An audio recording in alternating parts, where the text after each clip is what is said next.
So we're going to review the watercolor techniques today, and I'm going to show you some basic techniques that we can use to make our artwork fun and interesting. So the very first technique and very basic technique that I'm going to show you, which you all know how to use, is called a wash. A watercolor wash is when you just take a brush, some paint in the brush, and take a lot of water, and then you drag your brush around. Oh my So this God. is currently called a wash. Now the next technique that I'm going to show you is called masking tape. I'm sure you remember these techniques from last year when we did this in 6th grade or Art 1. I don't know what that is. I don't think I was here. Shut up. So that's good. You will get to learn something new today. So the next technique is called masking tape. What masking tape does, it makes like a... I know what it does. Well, it covers up the area of the paper, so it kind of blocks the color from getting into the paper. This is a bad masking tape. It's not working out. I'll just see some from here. Okay, so this technique is called masking tape technique. So basically you just take some masking tape and you put it down on the paper. You have to remember to press it down like really hard, so that it doesn't the paint doesn't seep in the section. Okay, so next technique.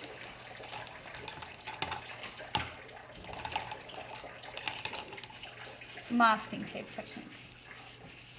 So I'm creating a wash on top of it. Now if my section dries, is it out of space? No? Okay. Something beeped. Huh? Okay, so the next technique is called, so look how I'm making the paper really wet so that it really works for this, because the paper needs to be super wet for this to work. Whoa. So next technique that I'm going to use is called the salt technique. You basically create a wash, make sure the wash is super wet, otherwise the salt is not going to be able to absorb the moisture around it, and then it creates cool textures.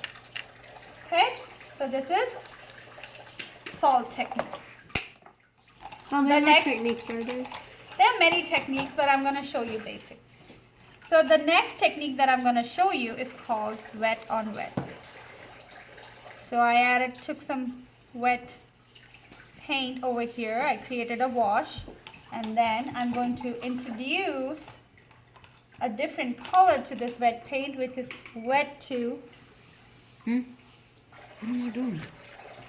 And then I'm just gonna leave the paint to merge for itself. Now depending on, you see how this red seeped into it? It's really cool. The paint just goes into it. You can get some cool patterns and designs if you do that. Sick. So this technique is called wet on wet. The next technique that I'm gonna show you is called the toothbrush technique. For this you need to get a slightly wet but clean toothbrush, and then put the toothbrush in the paint of your choice. It could be any paint. And then you put the bristle side facing down, and then you pull the bristles.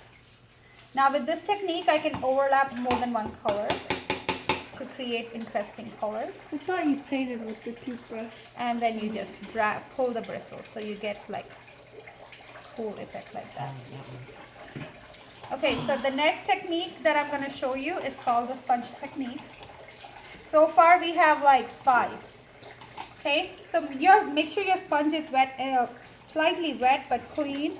If the sponge is not clean, it's going to leave it'll get the other colors touching to it. So I just take some glue, and so depending on the texture of the sponge, your texture of your final is going to be different. Now I'm going to switch the side, and I'm going to take some green. I'm going to do this. Okay, I don't know if I showed you this last year, but I'm going to show you something fun. So what I do, I take this with take a really wet, clean brush, and I add a pattern with my clean brush to the surface. So it'll Okay. blend in. And then you just introduce some paint to it. It doesn't matter what paint you introduce, but the water, that's clean. the paint will only go wherever there's water. It won't go in the other sides. Now, if I want to introduce a different color to it, Sick. I can do that. That's actually Clean. So I don't think I showed you this last year, but this is how it works. Okay, I didn't show you rubbing alcohol and I didn't show you the crayon Let's see technique. the rubbing So I'm gonna do half section, I'm gonna do crayon. So the crayon creates a resist. Okay, so I'm gonna do this section as crayon. And I'm gonna put an unlikely color. What color do you want me to put? Brown. Purple. No, Purple. Ruby uses I brown. like purple. Yeah. Let's do purple. Because purple and yellow, when you mix them together, it kind of creates like a grayish tone. But in this case, because of the crayon resist, it's not gonna like leave them out. You can always go back and like clean up some section if this happens, like what happened to mine. I used the color too liquidy. So it's kind of creating a resist. So it gives pretty patterns. So another technique that I want to show you is the rubbing alcohol technique. And I don't think Gabe has seen this before. Have you seen this before, Gabe? Nope. Are you ready for some magic then? Kinda. Ready for the magic to begin. Are people gonna see this? No. So this is the It's magic it totally does. not going on YouTube, Joanne. Yes, it is. Okay, so that's the magic. My bad. You see it? One more. I see that I have saran wrap here, which I have not used. Can you take the salt off? It has to dry. Oh. Otherwise, it's all gonna get mixed up again. So for saran wrap, what you do, you need to have dark and wet paint. The paint that you pick for it should be darker in color. Otherwise, it's not gonna show up that much. Do black. I'm not doing black. Okay, and then you just leave it and you let it dry. And once you dry it, you will get like a texture.